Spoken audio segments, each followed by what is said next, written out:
Dans cette vidéo, ces avantages vont vous permettre de pouvoir analyser quelle race de canard vous allez adapter ou adopter pour votre type d'élevage, que ce soit dans la production de la chair ou que ce soit dans la production des œufs. Pour réussir l'élevage des canards, il est important de choisir la bonne race, tout comme nous avons réalisé des vidéos comment débuter l'élevage des canards, donc je vous recommande fortement à suivre cette vidéo. Nous avons aussi parlé des différents types de canards qu'il faut connaître afin de choisir la bonne race et le business rentable des canards qu'il faut absolument regarder. Les canards sont élevés pour une viande savoureuse, mais certaines fermes se spécialisent dans la production de la chair ou dans la production des œufs. Tout comme on se spécialise dans la production des poules pondeuses ou dans la production des poulets de chair, il va dans le cas de l'élevage des canards. Raison pour laquelle il est primordial de savoir si vous voulez vous lancer dans la production des œufs ou dans la production de la chair des canards. Donc, sans plus tarder, dans cette vidéo, je vais vous partager les avantages de l'élevage des canards, de barbarie, des moulards, des orpingtons, des colvettes, de l'élevage du canard kaki Campbell, de l'élevage du canard coureur indien. Alors, pour ne pas que cette vidéo soit plus longue, en première partie, nous allons voir les avantages de l'élevage de toutes ces races que je viens de citer. Et en deuxième partie de cette vidéo, nous allons vous donner, pour vous qui voulez vous lancer dans l'élevage pour la production des œufs, quelles sont les races qu'il faut préconiser, faut choisir. Et pour vous qui voulez vous lancer dans la production de la chair, quelles sont les races qu'il faut choisir. Alors, nous allons en parler juste après le générique.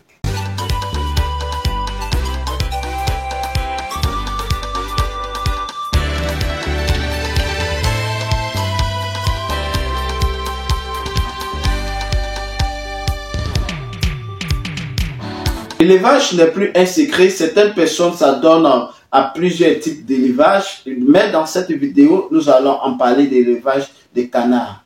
Il y a plusieurs personnes qui se lancent dans la production des poulets de chair, poules pondeuses et tout ça, mais j'ai constaté que l'élevage des canards est un peu délaissé, alors que c'est un business ultra rentable, dont j'ai réalisé business rentable de l'élevage des canards. Donc, si vous n'avez pas regardé cette vidéo, je vous recommande fortement de regarder.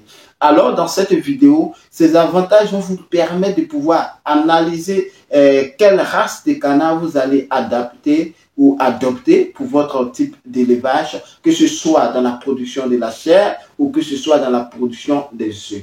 Alors, pour vous qui ne me connaissez pas, bienvenue à tous. Je m'appelle Kwame Ferdinand, agripreneur, un négociant de matières premières spécialisé dans les cultures pérennes telles que le cacao, les noix de cajou, les palmiers à huile. Je suis également un négociant des céréales. Sur cette chaîne, nous parlons de business, nous parlons d'entrepreneuriat, nous parlons d'investissement, nous parlons de l'agriculture, de l'élevage. Nous parlons aussi de la politique agricole qui est primordiale pour le développement de tout producteur. Nous plongeons au cœur des paysans, producteurs de matières premières, afin de montrer leur quotidien, partager leurs cris de cœur et opter pour une solution rapide et efficace dans le but de contribuer au développement rural en apportant notre expertise favorable à leur réussite, tout en se servant de mise en relation entre producteurs et acheteurs sur les marchés national et international. Nous mettons également l'accent sur l'éducation entrepreneuriale christocentrique sans tabou. Donc, si vous êtes en quête d'informations judicieuses, capitales pour le développement de vos business, ou vous comptez lancer dans l'entrepreneuriat, vous ne savez pas dans quel domaine, donc je vous recommande dans le domaine agricole, soyez donc les bienvenus car cette chaîne est faite pour vous. Tout d'abord, avant de rentrer dans le vif du sujet, je vais donc vous inviter à vous abonner à cette chaîne si ce n'est pas encore fait, à liker nos vidéos, à partager cette chaîne massivement autour de vous dans vos différents groupes, que ce soit WhatsApp, Telegram, Facebook, ou activer simplement encore la cloche de notification afin de ne pas manquer nos publications sur cette chaîne. Alors, en intro, j'avais parlé des avantages qu'il faut impérativement savoir avant de faire le choix de vos races. Il est vrai que j'ai fait une vidéo sur les différents types de canards qu'il faut impérativement savoir avant de faire le choix. Mais cette vidéo sera plus mise en lumière sur les différents modes de vie, sur la reproduction des canards qu'il faut choisir. Raison pour laquelle j'ai pris 8 races de canards que cela, en fonction de cela, vous allez faire le choix en tant que primat dans l'élevage et voilà, cela va vous permettre d'avoir plus d'avantages.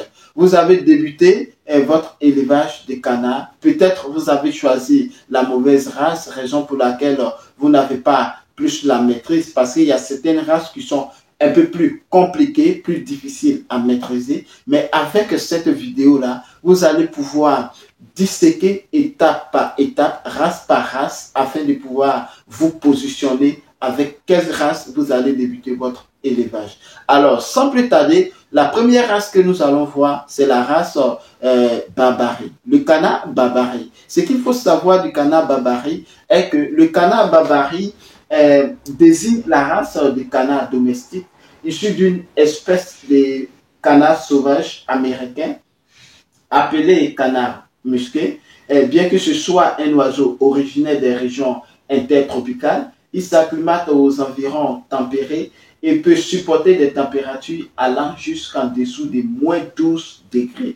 Donc il faut savoir que la race Babari est très appropriée pour le continent africain et est appropriée aussi pour le continent européen. Donc d'office, c'est un choix voilà, à voir. La canne préfère couvert dans des emplacements un peu plus sombres. Elle pond une dizaine à une vingtaine d'œufs par mois. Donc, nous allons en revenir sur la quantité de la ponte annuelle de la race Babari un peu plus tard dans la vidéo, soit dans la deuxième partie. L'espérance de vie d'un canard de Babari est entre 8 à 12 ans. Donc, le canard Babari peut vivre, comme j'avais dit tantôt, en hiver à l'extérieur à une température aussi allant à moins de 20 degrés. Car la petite histoire, il faut savoir que le canard Babari a survécu en Gaspésie pendant l'hiver de 2016 à 2017. Donc, c'était une température extrême. Alors, en description, le mâle est beaucoup plus gros que la femelle. Hein? Donc, il faut savoir. Le canard Babari se reconnaît à la peau rouge qu'il porte sur la tête, de la base du bec jusqu'au cou, en particulier chez le mâle. De plus, celui-ci porte sur le bec une extension de peau, contrairement à la femelle. Quand il est en colère ou qu'il se sent menacé, le canard de Babari hérisse une crête voilà, de plumes en haut de la tête.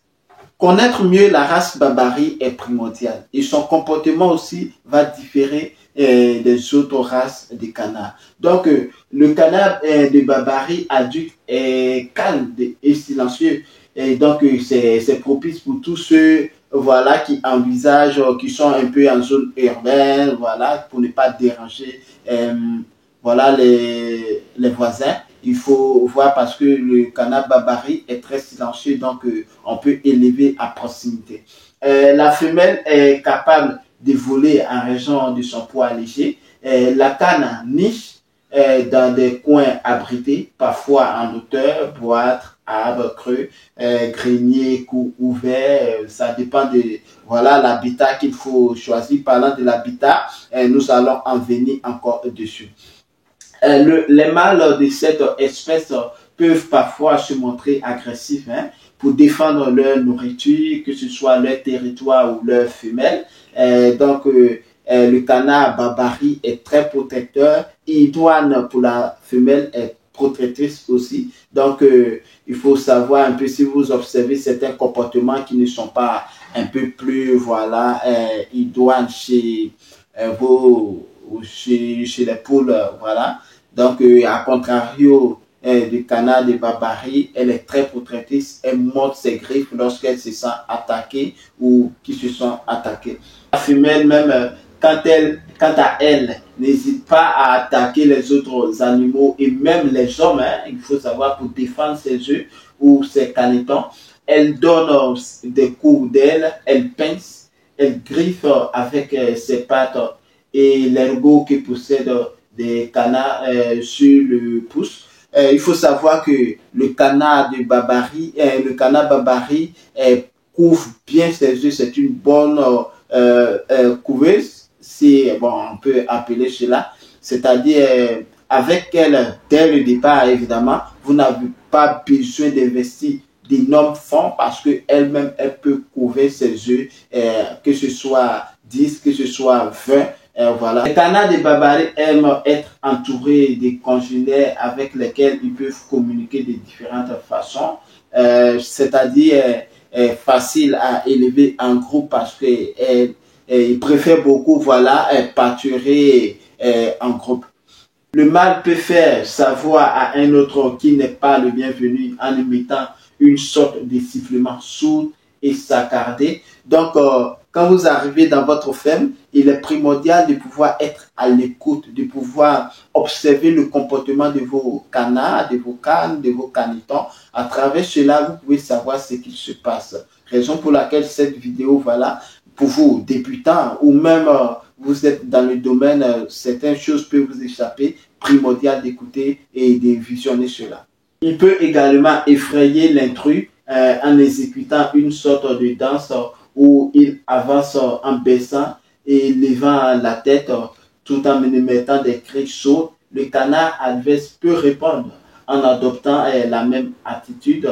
Donc c'est de la même manière le canard fait pour les autres qui veulent venir sur son territoire ou rentrer dans son périmètre. Ce canard-là, lorsque vous ouvrez votre ferme, vous pouvez voir certains signes comme ça en venant. Ne soyez pas effrayés, mais usez des tacs afin de pouvoir calmer le canard en fureur. Le canard de Babary est surtout actif le matin et le soir, moment de la journée où la chaleur est moins ardente dans les régions tropicales d'où il est originaire. L'après-midi est consacré au repos à l'ombre. Le canard de Babary vit toujours près de l'eau.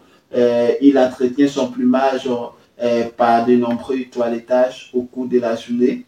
Raison pour laquelle dans l'habitat, j'ai bien spécifié pour la rentabilité de vos business, d'avoir un habitat, voilà, convenable à vos sujets. Deuxième sujet, nous allons aborder le canard moula. Le canard moula est un hybride stérile issu du croisement de deux espèces de canards, dont en France il est exclusivement destiné à être gavé pour la production de foie gras.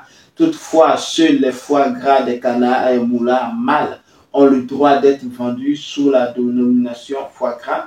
Pour tous ceux qui ne connaissent pas la race moula, sa tête et sa queue sont souvent tachées de noir pour les mâles ou de blanc jaune pour les femelles. Il s'agit du croisement d'un canard mâle dans le canard de Babary qu'on avait parlé tout à l'heure, originaire du bassin de l'Amazonie, réputé pour sa chair, avec une race de cannes de Pékin, lourde, ou éventuellement une canne de Rouen. C'est-à-dire, pour obtenir la race moula, il y a eu le croisement de canard de Babary et la canne de Pékin. Et en plus encore, il y a eu le croisement de la race Babary et de la canne de Rouen. À la suite d'études de l'INRA, il apparaît que les moulards issus de types génétiques lourds ou un poids plus élevé, quel que soit l'âge, et donnent un foie plus lourd. Ce croisement hybride permet d'obtenir un canard rustique et qui a la faculté de développer un excellent foie gras, une viande particulièrement savoureuse. La production des canetons moula est essentiellement obtenue par insémination artificielle. Donc, vous n'allez pas voir la moula produire voilà, des œufs qui vont voilà, éclore, avoir des canetons moula. Pour avoir les canetons moula, il vous faut impérativement maîtriser l'insémination artificielle en prélevant avec la race Babari, avec sur la race Rouyn ou la race Babari sur la race de Pékin. Et qu'il faut savoir encore que la plupart des moulas sont élevés dans le but d'être gavés afin de produire du foie gras, comme on avait dit tantôt, du magret ou du confit, notamment dans le sud-ouest de la France. Donc pour cela, nous allons en venir un peu plus dans le but de la rentabilité de vos business, dans le domaine de la transformation de vos sujets. Le canard de Babari est une espèce non migratrice et voilà, dépassant milieu d'origine tropicale. La canne de Pékin, en revanche, est une race domestique de l'espèce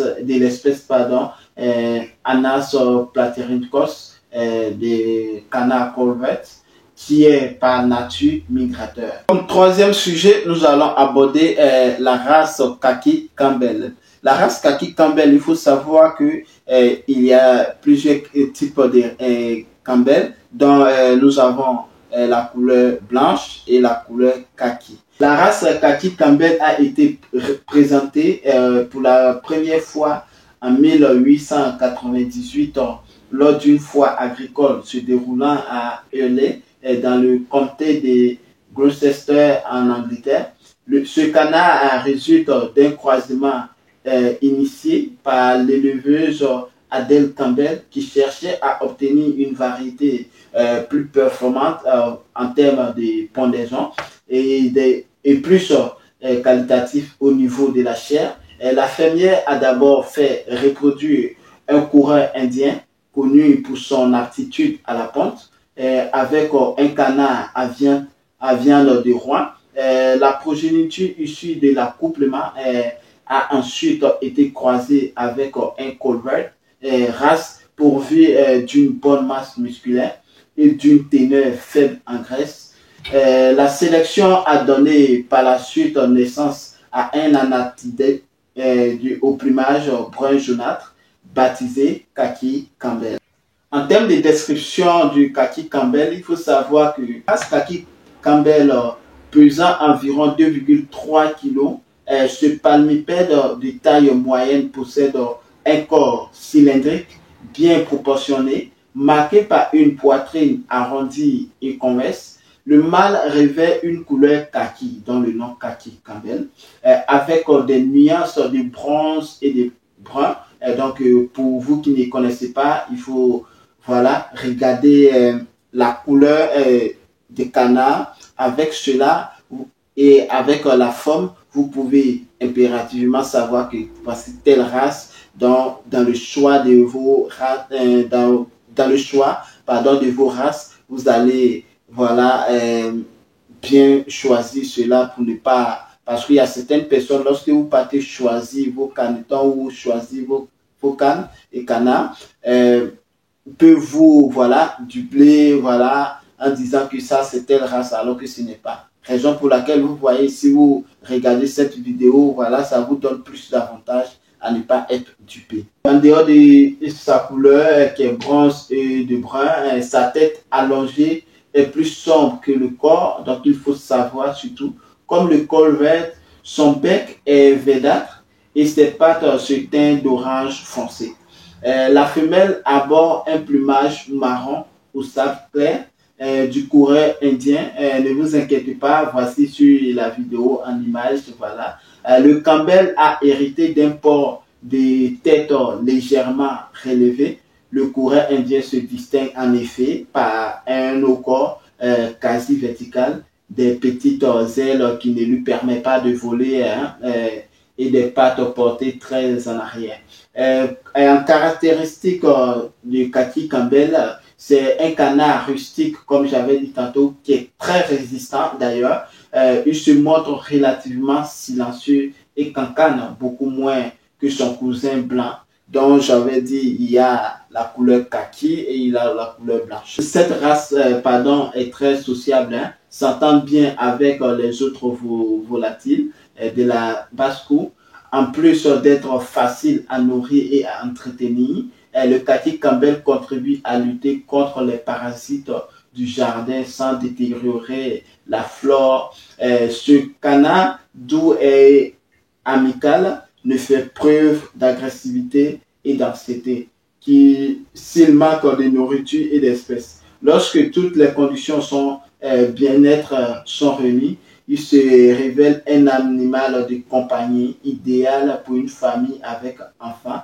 Un kaki Campbell heureux peut vivre jusqu'à 12 ans. Voici une race aussi préférentielle, hein, donc à vous de voir. La quatrième race que je vais vous présenter, c'est la race Colvert. La race Colvert, c'est un canard très demandé. Le canard Colvert est le canard le moins farouche. Il s'acclimate facilement à la vie urbaine et craint un peu l'homme. Hein, et il se produit fréquemment avec d'autres espèces comme canard noir qui habite l'Amérique, canard pilé qui habite l'Europe ou son congénère le canard domestique. Ce qui peut poser des problèmes de pollution génétique au sein des populations sauvages. Il est très grégaire en dehors des périodes de reproduction et les femelles sont très fidèles au même territoire où elles retournent tous les ans. Donc, le canard Colvert est un peu plus sauvage. Donc, cela est un peu plus, à mon avis, conseillé pour tous ceux qui veulent faire un centre agro-touristique d'avoir tous ces différentes races-là parce que ce sont les voilà, n'est pas plus aller en profondeur, fait partie aussi des canards d'ornement. Comme cinquième sujet, nous allons aborder la race coureur indien, le canard coureur indien que plusieurs personnes adorent. Alors, le coureur indien est une race de canards originaire d'Angleterre, probablement importée dans ce pays en provenance d'Asie. Les chercheurs ont essayé de, voilà, comprendre cela et d'autres ont attribué tout court à l'Angleterre. Voilà, donc il faut savoir que quand vous n'avez pas les moyens, le contrôle et tout autour, vos différents sujets peuvent aussi échapper à votre, voilà, à votre identité. Donc le coureur indien, comme son nom l'indique très bien, provient de l'Asie. D'abord sélectionné pour la ponte, pour laquelle les cannes ont de grandes performances et produisent en moyenne 200 œufs par an. Donc, nous allons en venir, ne vous inquiétez pas, dans la deuxième partie de cette vidéo. Ce canard est maintenant de plus en plus répandu dans le monde comme canard d'ornement. Il doit cette popularité à sa marche particulière, hein, quasiment verticale, et donnant l'impression de toujours courir, ce qui ne l'est pas souvent, très souvent. Dans des cas très graves, il peut voler en décollant d'un endroit pendu. Voilà, sur une patte, ce canard-là peut voilà, voler. Ou en prenant ses appuis pour voler, mais il n'ira pas bien loin. Et ne vous inquiétez pas. Le coureur indien peut être utilisé afin de lutter contre les limaces et escargots qu'il mange volontiers. Alors, pour ceux qui ne connaissent pas le canard coureur indien, se caractérise principalement par son port quasi vertical, comme j'avais souligné un peu plus là-haut. Quand les autres canards présentent une ligne de dos plus ou moins horizontale et son allure vive, son corps est mince et allongé avec un long cou se terminant par une tête mince, des petites ailes qui ne lui permettent pas de voler aussi haut, voilà, et des pattes portées très en arrière. Toutes ces caractéristiques ne font que renforcer l'impression verticale que donne ce canard. D'un point de vue anatomique, ce port particulier est lié à son fémur particulièrement court, implanté de manière bien postérieure à celui des autres canards. Cette race à l'origine blanche, on rencontre aujourd'hui diverses colorations du plumage.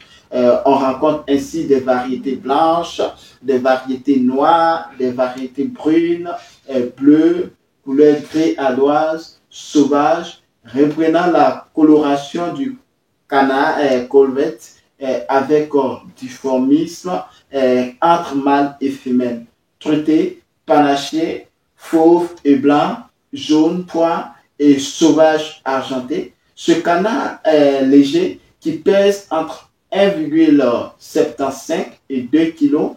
Il est très peureux, moins bruyant que l'oie, mais plus que le canard de Barbarie qui est mieux. Comme sixième sujet, nous allons aborder le canard pékin. Le canard pékin qui est beaucoup élevé d'ailleurs dans le monde. Le canard de Pékin est une espèce de canard de grande race à plumes blanches et barbotant qui a été domestiqué il y a plus de 2000 ans. Bien que leur lieu d'origine soit souvent contesté, la plupart des gens s'accordent à dire qu'il se trouvait probablement quelque part en Asie du Sud-Est grâce à une reproduction sélective. Ces oiseaux produisent des œufs plus gros et plus de viande que la plupart des autres canards. Donc pour les œufs, nous allons en venir dans la deuxième partie de la vidéo et ont un aspect visuel plus qui plaît à l'œil. Au fil des ans, le Pékin est devenu l'un des canards de production les plus courants au monde. La plupart des Pékinois sont grands et blancs avec un bec orange. Ces oiseaux, entre parenthèses canards, chaleureux et amicaux, ont été élevés spécifiquement pour la production de viande et d'œufs et sont devenus presque synonymes du mot canard aujourd'hui. Ils sont calmes et un peu nerveux. Je ne sais pas pourquoi, mais c'est dans leur température. Mais ils font d'excellents animaux de compagnie en raison de leur personnalité unique et de leur longévité. Il est plus facile d'élever les Pékinois que la plupart des autres races de canards domestiques en raison de leur système immunitaire puissant et de leur capacité à survivre dans des conditions extrêmes. Quand on parle des conditions extrêmes, que ce soit le chaud, que ce soit le froid, le canard de Pékin est très résistant. Comme septième sujet, nous allons aborder la race rouyn. Le canard du rouyn français, anciennement appelé rouyn clair, est une race de canards élevée en Normandie depuis de longues années. Il est issu de la sélection du canard colvette en vue d'augmenter sa masse. Ses couleurs sont presque identiques au canard colvette. On distingue le canard de rouyn français et du canard de rouyn anglais, ce dernier étant issu de la sélection du premier par les éleveurs anglais. En termes de description, le canard de rouyn français est issu de l'amélioration du canard colvette par la sélection. Cette sélection débutera dans la région du Rouyn, aboutissant un peu plus tard, après les années, sur des canards d'environ 3,5 kg. Mais il fut très rapidement supplanté par d'autres races de 1910 à 1920, sous l'impulsion d'un éleveur nommé René Garin. L'amélioration de ce canard est reprise avec des croisements avec le canard colvette. On obtient des animaux de 4,5 kg et le standard de la race est adopté en 1923. Pour la pente, nous allons en venir plus tard par rapport au canard rouyn. Pour la huitième race de notre vidéo, nous allons aborder la race Orpington. Le canard Orpington est une race de canard domestique originaire d'Angleterre. Il est élevé pour sa chair et ses œufs. Sa femelle peut pondre jusqu'à 220, donc nous allons en parler un peu plus tard. Pour la petite histoire, cette race a été développée en 1897 par un éleveur avicole du nom de William Cook à Orpington dans le Kent, puis par ses fils. William Cook est également à l'origine en 1886 de la race homonyme des poules. À l'origine de cette race de canards, il fallait répondre à la demande des canards de couleur chamois. Aussi, Cook croise-t-il différentes races telles que le coureur indien pour sa verticalité élancée et les qualités de pondeuse à sa canne, le canard de rouyn anglais pour sa chair savoureuse et sa couleur claire, le canard d'Aylesbury pour sa viande et sa grande taille, le canard Cayuga, qui n'est plus à présenter, race américaine appréciée pour ses œufs. L'Orpington au plumage chamois est exposé pour la première fois au public à Londres en octobre 1897. Tous ceux qui ne connaissent pas la race Orpington, le canard Orpington est admis aujourd'hui en un seul coloris, est fauve, sa tête est réduite et ovale avec un cou très élancé et un corps long. Il se tient bien droit avec un poitrail profond. Son plumage est uni. Des races de blancs sont admises ainsi que des plumes plus foncées pour le mâle à la queue et au bout des ailes. La couleur chamois est considérée comme le modèle idéal. Le mâle a une tête chamois plus foncée ou brun foncé. Le bec du mâle est jaune, tandis que celui de la femelle est beige. Leurs pattes sont d'un jaune orangé. Le mâle peut atteindre parfois jusqu'à 3 kg, voire plus. La canne peut dépasser les 2,5 kg. Alors, c'est la première partie de cette vidéo sur les avantages des différentes races que nous avons vues dans cette vidéo. Dans la deuxième partie, je vais donc classifier ces 8 races-là, que ce soit pour vous qui voulez vous lancer dans la pente des œufs pour l'élevage pour les œufs ou pour l'élevage de la chair. Alors mes amis, j'espère que cette vidéo a été plus instructive et on se donne rendez-vous pour une prochaine publication. Mais avant de nous laisser, n'oubliez pas que je vais consacrer entièrement ce temps-là sur l'élevage des canards parce que il y a plusieurs personnes qui ignorent. Donc, n'oubliez pas à vous abonner à cette chaîne pour avoir plus d'informations sur l'élevage des canards. Activez la cloche de notification afin d'être informé de toutes nos publications sur cette chaîne. Surtout, partagez massivement cette vidéo autour de vous afin d'agrandir la communauté. Sur ce, prenez soin de vous. À très bientôt. Amen. Ciao.